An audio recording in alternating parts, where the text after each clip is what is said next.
It's Divas That Care Radio. Stories, strategies, and ideas to inspire positive change. Welcome to Divas That Care, a network of women committed to making our world a better place for everyone.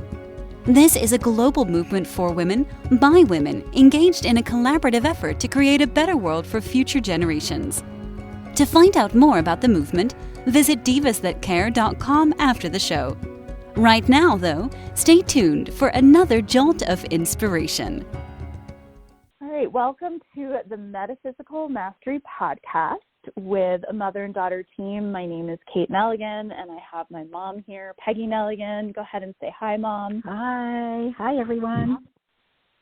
We are excited to be with you yet again for a new topic, and this month we picked Season of Light, being that it is December 2022, and we have a lot of different holidays coming up. There is a lot of talk about light in general with solstice, and I just really wanted to understand what the metaphysical meaning was of some of these holidays, because we can kind of get lost in a lot of what we see out there commercially or in the marketing world with different holidays. So I'm excited to get going here, and thanks so much.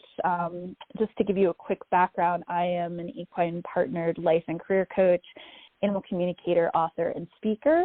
And my mom has been the director of the Metaphysical Center of New Jersey for many years and has studied quite a bit, has 2 masters, a PhD, all the good stuff, and really understands metaphysical concepts. So we're really excited to kind of banter and talk and discuss some of these things that you may be wondering about or might be educational and illuminating.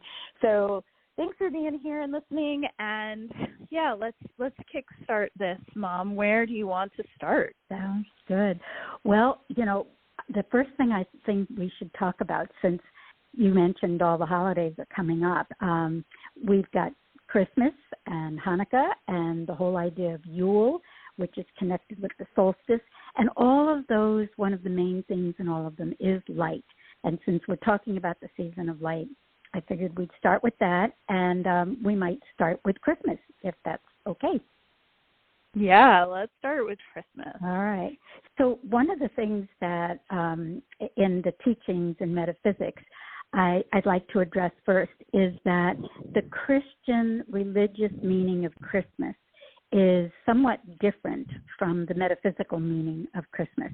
So whatever your religious beliefs are, metaphysics is not saying anything to deny them or denigrate them in any way whatsoever. Everybody has their own religious beliefs. But the metaphysical teaching about Christmas is a little bit different. And the first thing is to look at the date. And when historically we look at the birth of Jesus, the date that we're celebrating his birthday is December 25th. When in reality it is believed that he was born in March or April of the year. In the Bible, it talks about when the shepherds watched over their flocks by night. Well, they could have only have done that when it was warm enough, so that would have been the springtime. And so a lot of other connections that are made with the birth of Jesus relate it to probably in March or April. And the other strange part is that we're using calendars where we have in the past talked about BC, which is before the birth of Jesus, and AD, which is the Latin Anno Domini, meaning after the birth of Jesus. And so many people start with December 25th as a 0 point. And in fact, historically, Jesus most likely, based on all of the facts that have been uncovered about his birth, was probably born in what we would call 4 or 5 BC, meaning before he was really born. So according to the calendars, it depends on what you're using, the Julian calendar or the more recent calendars. We're talking about a date that is not actually December 25th. Now, why did the Christians particularly start with that date? And it's a pretty interesting story. What basically happened is that the religions of the time throughout the world were what we would call pagan religions. They all had their own god that they worshipped. When they battled each other, whatever side won the battle, that became the prominent god, and so on. But they also kept their own gods that they worshipped.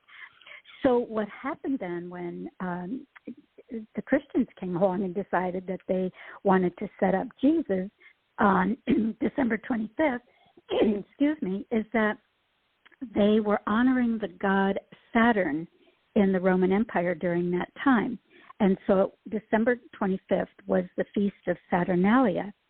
And what basically happened is that the Emperor Constantine, who was the ruler of the Roman Empire at that time, through a long story that you can read about, he changed almost overnight to being a Christian. And as a result, every land of the Roman Empire also then had to become and worship the Christian tradition. So that's why they decided, rather than make it a separate time, they would go ahead and use the Feast of the Saturnalia that people were already celebrating, and that's when they decided to make December 25th the birth of Jesus. So it's really pretty interesting. 2,000 years later, we're still using that date when historically that probably wasn't the actual date of his birth. I mean, I just think the whole calendar thing is, I mean, I have such a hard time, like, believing in stuff sometimes, where I'm like, okay, but then, like, that's probably never going to change because everyone is really bought into it and really subscribed to it. But, I mean, there's a whole lot of things that I think are interesting when you look at a calendar, because sometimes I energetically feel like, okay, I think Mercury retrograde is now, not in 2 weeks. So how do we know for sure? Like, did the calendar change? And, you know, so it's an interesting thing. Yeah, I also think that, and I don't know if you'll talk about this later, but Christmas is really like the spiritual meaning of Christ. And it's not necessarily like we're not doing a birthday party for Jesus. It's really, right. You know, but it's become this very commercialized, like, gift-giving thing. And while on some side of that, you're gathering family, you're thinking about giving and receiving, but, like, what's the actual esoteric or spiritual meaning of Christ? Mm-hmm. Yeah, and that is another issue that, again, related to religion versus metaphysics is a little bit different. When you're talking about Christ, the word Christ, many Christians use the phrase Jesus Christ as though Christ is the last name, when in fact Jesus was a Jew, of course, and he would have been, he was never Jesus, by the way. That is the anglicized version. He was Yeshua. And in Hebrew, there is no J, so it was a Y. And it was Jeshua, which then became more anglicized to Joshua, which then, of course, became changed to Jesus. So that's where the meaning, the name Jesus even came from. But the meaning of Christ is even more different. The word Christ comes from the Greek Christos, which means anointed one. Now, when Jesus was being baptized as St. John, supposedly the Holy Spirit descended on him, and that was when they said he was anointed, or baptized, the word is another word that was used. And in the 23rd Psalm it says, "Thou anointest my head with oil, my cup runneth over." Now, you can actually take that literally. That may have been the way that it happened, that oil was used and so on and so forth. But metaphysically, it actually refers to, in the body, the pineal gland in the brain actually becomes erect in enlightenment, and the fluid that is released flows down and pours the energy onto the pituitary gland. Now that happens at the moment of enlightenment. And so when we say that Jesus became enlightened at his baptism, we are saying that he reached cosmic consciousness. And that we can all reach that at some point. It affects the whole body. You have a whole feeling of bliss. There are actual physiological changes, chemical changes that take place within the body. But that is what the term Christed means, when a person awakens to their own Christ consciousness, to their own higher spiritual consciousness.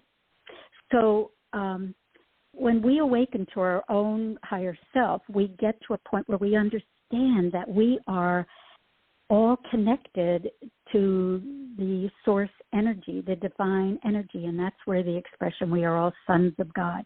Jesus was a son of God in that respect. And so the Christ experience is something that anybody can go through, and that's why many people then refer to Jesus as the Christ, meaning that he was anointed or baptized. And so that's sort of where the word Christ comes from. But again, in many religions, he's simply referred to as Jesus Christ, as though it is a last name somewhere along the line. Yeah, I mean, again, it's so interesting where a lot of this is religious versus metaphysics / spiritual. And, there's a lot of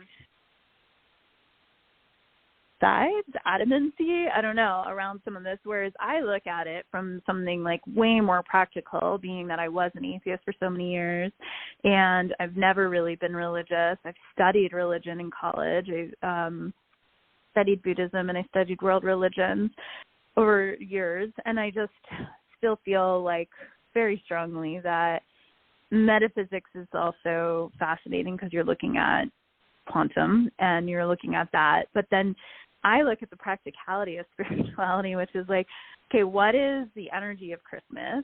And if you have these representations, like what's the symbology or the meaning that you can apply to your own life? So like, what is Santa Claus? What is light? What are Christmas lights? What are gifts? What's wrapping gifts? What is spending time with family? What are stockings? Like, how do you look at stuff from a place of like the theme? So for instance, like decorating is making things more beautiful, right? And how does that spark joy?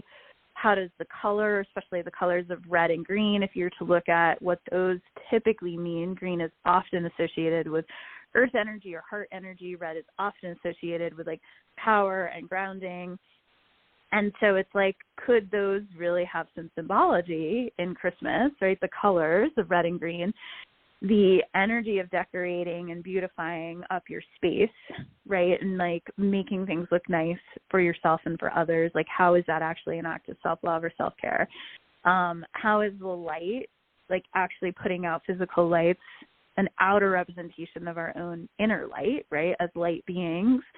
So I just think I look at it more rather from like this really specific male figure that a lot of people are gravitating around, to more of like, that energy of like Jesus Christ is really the energy of love, the energy of compassion, the energy of healing in most of the ways he's been portrayed.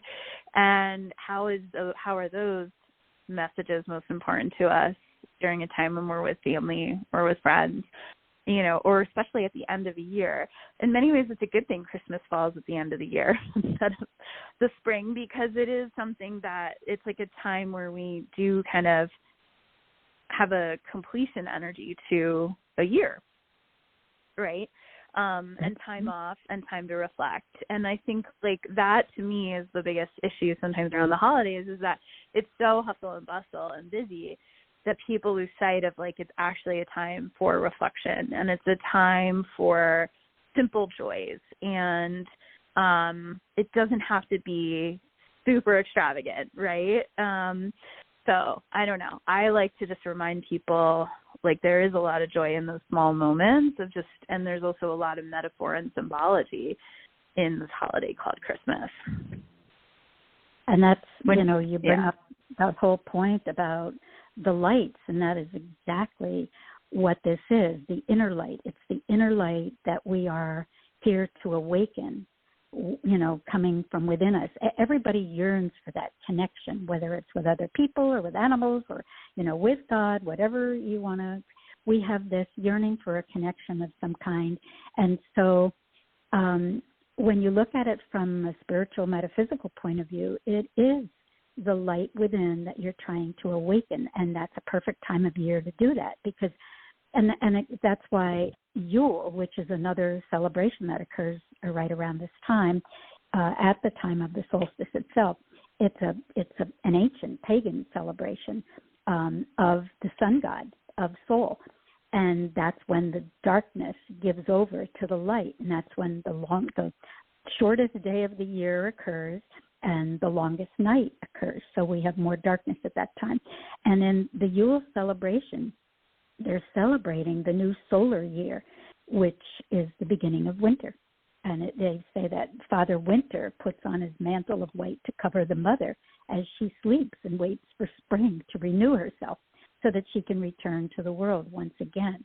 And so when you think about the great mother goddess giving birth to the sun child, who now begins to bring forth, is the promise of new life that we have. And that is exactly what happens when we go within.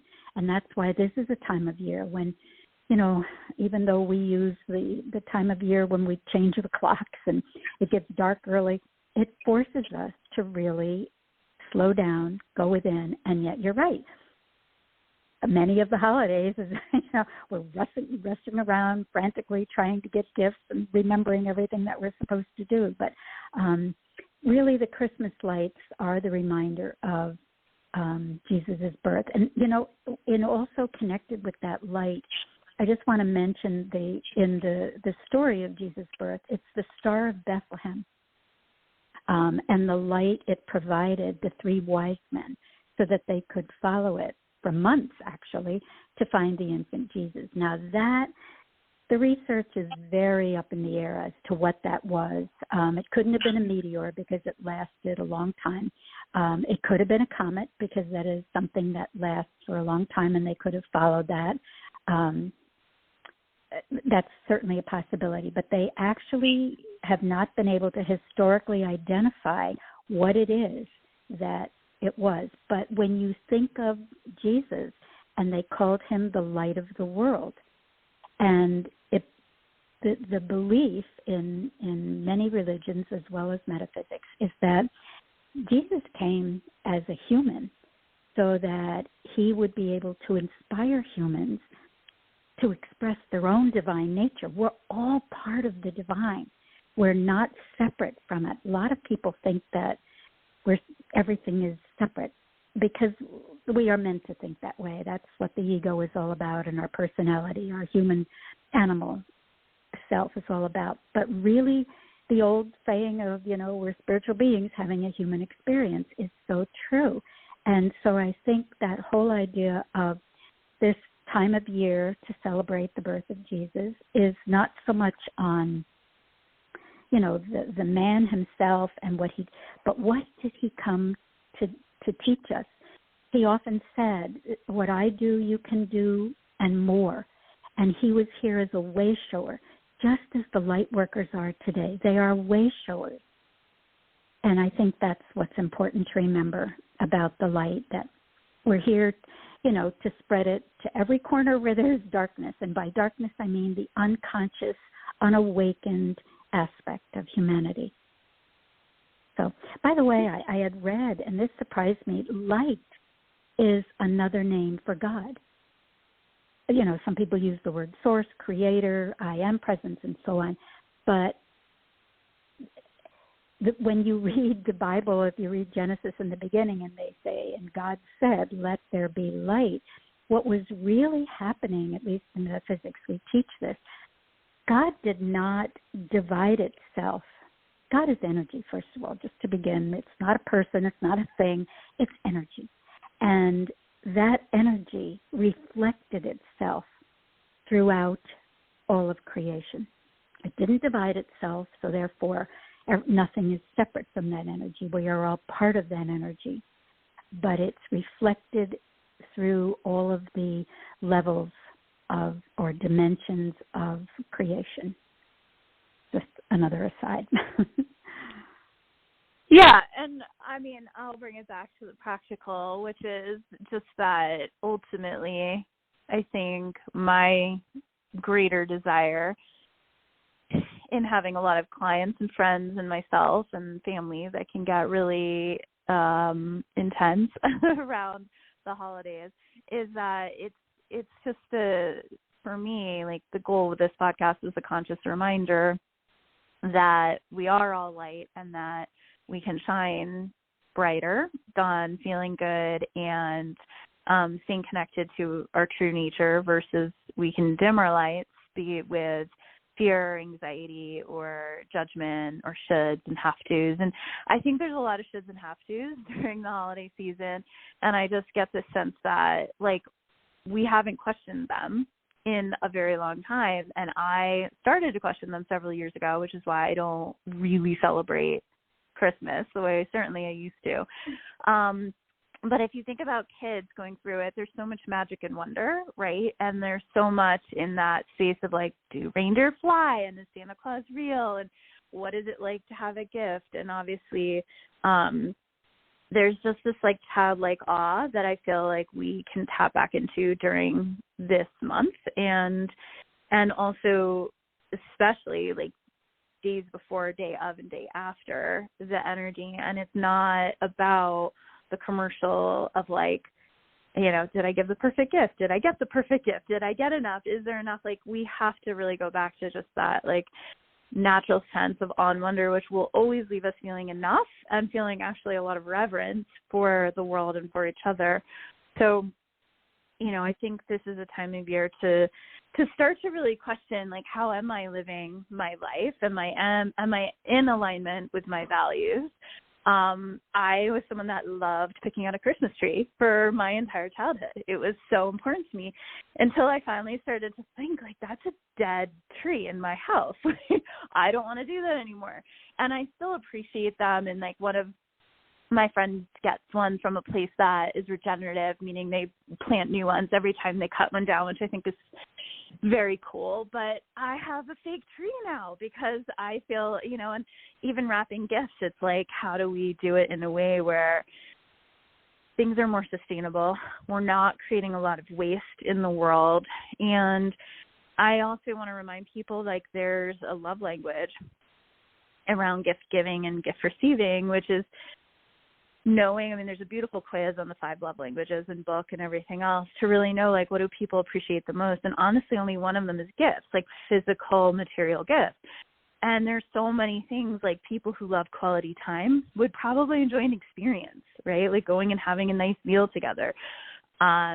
Physical touch, right, is another love language. And acts of service, like actually, you know, baking someone something, or there's lots of different ways that people know how to give and receive and have different comfort levels. And so I just think that that's also something to be mindful of and really know what would be a fit. Because I think about this time of year as like, I guess for me, I personally think we miss the mark quite a bit, yet the potential to really expand and grow consciousness is now. It's during a month where there is so much focus on light. There is so much focus on giving and receiving, which is a really powerful form of abundance and exchange of energy. And there is a lot of focus on joy and color and brightness and on wonder, right? And so I just feel like we have an opportunity to, A, talk about it, which just brings awareness to it, and then B, grow it from a place of really understanding that there's other meanings besides, you know, a day off work or a couple days off work and, you know, getting stuff checked off a box, a list, so to speak, of like food and gifts and whatnot. And there's also, you know, this is always a time when I think of like there's also different levels and people who have more and people who have less, and to just stay in like the compassion and knowing that what we all share inside, regardless of what we have to spend on things, is we all have the ability to give and receive presence, right? Connection, helping people feel seen and heard, helping people feel loved. So I go back to that. And I certainly have my fun taking photos with my animals with their, reindeer antler headbands on and elf headbands and all of that, because I want people to smile and feel that joy. But I just remind people of these inner qualities. So that's so important. It really is. I mean, one of the things to remember that Christmas is not just a day. It really is meant to be. It's the spirit of the Christ that we're talking about, the spirit of this enlightened being that is within us. It's there, but it's usually asleep. Most of us are asleep much of the time, and which is fine. We go around on our, daily rounds doing what we do. But if we really want to talk about the birth of the Christ spirit, then we need to do what you're saying. Think about things in a different way. So one of the things is obviously going within, like you said. Yeah. Meditation. Yeah, meditation. For sure. And then another one is pausing just wherever you are and smiling at someone, because I'll never forget. Like, I was checking out of a drugstore in Los Angeles years ago, and this lady it was literally like, I think a day or two after Christmas, and she was so rude to the cashier, and she was just impatient, and she really didn't need to be. It wasn't, and I just saw the cashier like shrink back because she felt attacked, and I just like turned to this woman because I had checked out right before her, and I just was like, Christmas can be every day. And she gave me a couple expletives and told me what to go do. But it was one of those moments where, I could tell like anyone who heard me was like, oh yeah, like we can't just like wait another year to have this whole, and obviously like hurt people, that's a big thing. And obviously this woman was hurting, or she wouldn't have been like that. I'm not making excuses for her, but I do believe that, who knows, maybe she thought about that message later on and was like, oh, I didn't need to be such a jerk, and how we treat other people, is something that we have to really think about as in the awakening process. Like, how are we treating other people, and how are we treating ourselves? Like, a lot of it kind of comes down to basic human kindness and compassion. So what were your other tips? It sounded like you had something else to share, too, about being the light. Well, yeah, one of the things when you're talking about birthing this Christ spirit within you, meditation is certainly one, and going within. But it's also being willing to release the people, places, and things that hold you stuck in negativity, the fear, the doubt, the anger. This is a good time to really address that. Can you release those things that you're holding? Because this is a good time. We can't really achieve awareness, enlightenment, whatever words you want to use, unless we are really open to eliminating the darkness that's already within, because we all have it. You've already mentioned the whole idea of consciously preparing for the holidays, being very focused on what it is that we're doing, not just abstractly taking care of everything and spending more quality time. I love that, connection you made with the love languages, because there are many ways, they talk about 5 different ways that you can show your love, and gift giving is only one of them, so I that was a good connection to bring up to that at that point. I thought it was great. Yeah, and I mean, my style of pretty much everything related to Christmas has changed over the years, and like sometimes I'm like, am I being a Scrooge? And I don't think I am. It's just that as we grow in consciousness, like we just can't always do things the way we used to anymore. So I buy gifts for people all year long, and those who know me know that like they'll get a random gift for me because it's something I saw, right? And I'm not necessarily like I have to give it all just on a birthday or on Christmas, or it's like it's really stuff is in flow around that. And I remember once talking to a friend who was like, well, I have to get the right things, and like, it has to be this amount and that, and like this person, like they're not giving back the same amount. And I just was like, wow, it sounds like a lot of control and a lot of like missing the point.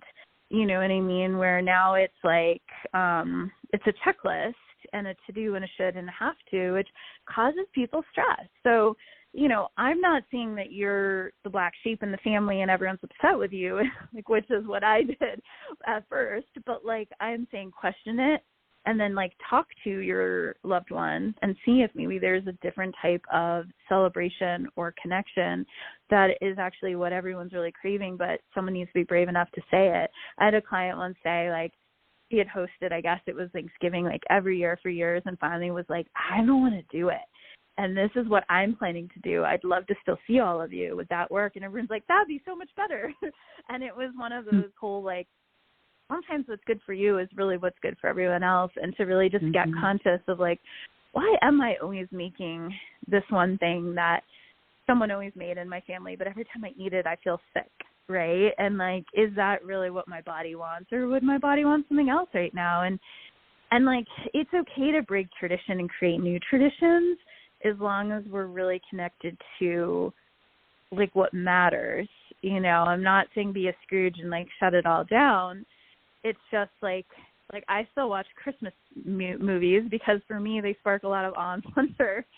And, I get excited, like, still in my 40s about Santa Claus. And I think that that's just the usefulness that I always want to keep, right? And so I think that it's like finding what really works and fits for us each uniquely and knowing ourselves well enough to know kind of what that is. Yeah. Absolutely. That's my 2 cents on that.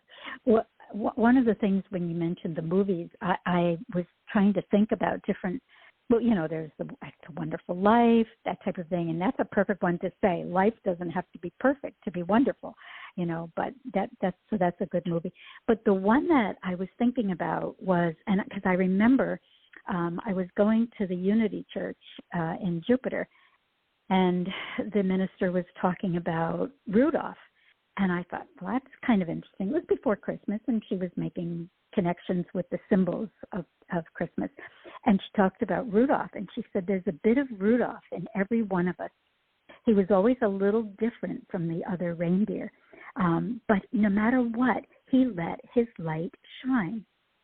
So when we bring the Rudolph light that's in us and let it shine out on the other parts, even though that we want to hide, we become kind of the hero of our own story. We can embrace all the parts of us, the parts that are what other people are perceived different, and we can still let our light shine. Just a funny little thing she said, and I just have never forgotten it. She said, do you know about olive reindeer, the olive reindeer? And everybody's like, what are you talking about? She said, all of the other reindeer. Everybody laughed. All of the other reindeer. So it was like they all laughed at him and called him names, but he was still Rudolph. So I thought that was kind of an interesting connection to talk about the movies that we do see at this time of year and how they impact us. If we are aware and conscious, we're not just simply filling up our time, looking at them, but really trying to find the deeper meaning in everything. Of course, that's the I just think everything has symbology at this time of year, and it's just like paying more attention to the metaphors. I mean, a lot of the work I do with coaching with horses is all based on, like, what we see in mirrors, what we see in reflection, what we see with the metaphors. And I think this holiday in particular has that. Let's end talking. I'll share my favorite Christmas movie before we move to solstice real quick, but I just love Chevy Chase's National Lampoon's Christmas Vacation because it's, like, so real. Like, it is the shadow side of a family where you see how people don't always get along, how people talk to each other, how obsessed people can be with competition or money or sex or any of these different elements that are all kind of baked into our psyche. And it is just exposed in a very real, like, hey, neighbors don't always get along and families don't always get along. And I mean, it's over the top, raunchy and crazy, but it really, I just love anything that's a little bit more real and truthful than, like, I don't know, I still have a hard time with It's a Wonderful Life. You could probably, psychoanalyze me. I like the bells when they ring because I think of an angel every time. Chevy Chase. So, anyways, that's you can tell who I am, which is spiritual, but also very, very not so. So let's end with solstice, because solstice is something I started to really play with a few years ago, doing winter solstice celebrations with meditations with the horses, and it was really profound. And honestly, like the donkeys, the donkey carried Jesus, supposedly, right? And they have a big cross on their back, and there's a lot there around their energy and Christ's energy, I think. They've always carried us physically, and they really, I think, are here to carry burdens and grief now when they do this equine-assisted work in either therapy or learning. So my first solstice event we had, the horses were like, they meditated with us and then they went to eat. But the donkey Sweetness was like, stood in the middle of the circle, and it was just really, he went up to every single person. It was really beautiful. So tell us just briefly about solstice as we kind of end here. What opportunities do we have for winter solstice? What is it really about? Well, that is actually an old ancient pagan celebration. And, many religions, Wiccan, for example, call it Yule. And that's what I was mentioning, because it is a celebration of the sun god, Sol. And that's how we get the word solstice. It's an shortest day, longest night. And that is the winter. We also have a solstice in the summer, where we have the shortest night and longest day. And it's, different from the equinoxes where it's equal. But it's basically a time, the winter solstice is a time of going within. It's relinquishing the darkness and bringing in the light. Now, it takes a while, but, only after a couple of weeks do we start to see the difference, with the light increasing. Usually it's the 21st or 22nd of December in the Northern Hemisphere anyway. Do you feel like it's kind of a portal time the way 11/11 is? And like it's a time when like maybe the veil is thinner. Do you get that sense? Absolutely. I think, any of those periods where we are, the veil is thinner for the different worlds, we are connected. And it's because we're more aware. When we become aware, we are connected. That's the thing to remember. That's what awareness is, consciousness, whatever word you want to use for it. When we become more conscious or more aware, that is when we're making headway into our growth as going into we're in the Aquarian age, whether we like it or not, but we are really also moving into the fifth dimension more strongly. But it can only happen when we have this awareness or consciousness. And when we have a solstice time, that is a period where we can certainly make that connection a little bit more readily than if we waited, and just did it at another time. Same thing with moons, full moon and new moon.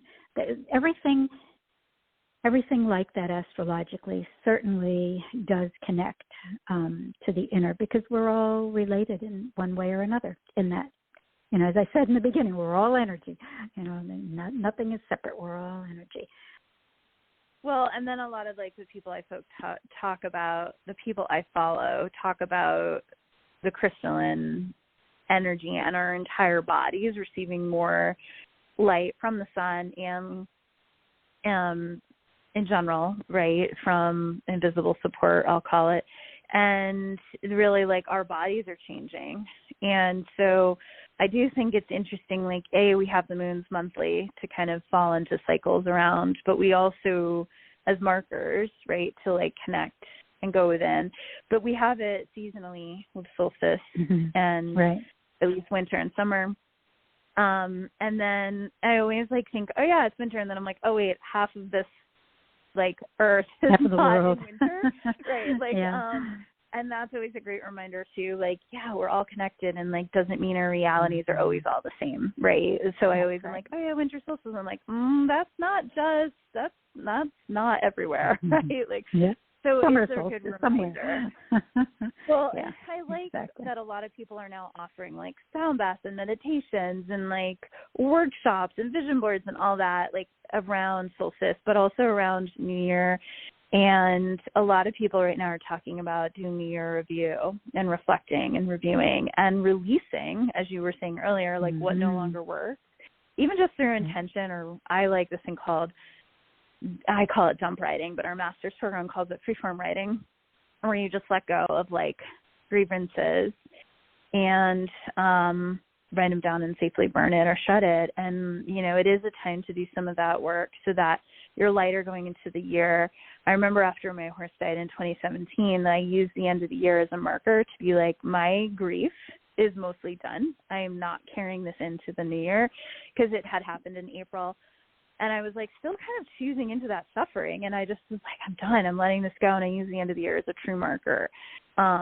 And then I was like, my intention is just more joy in the new year. And it really manifested because it was just that intention.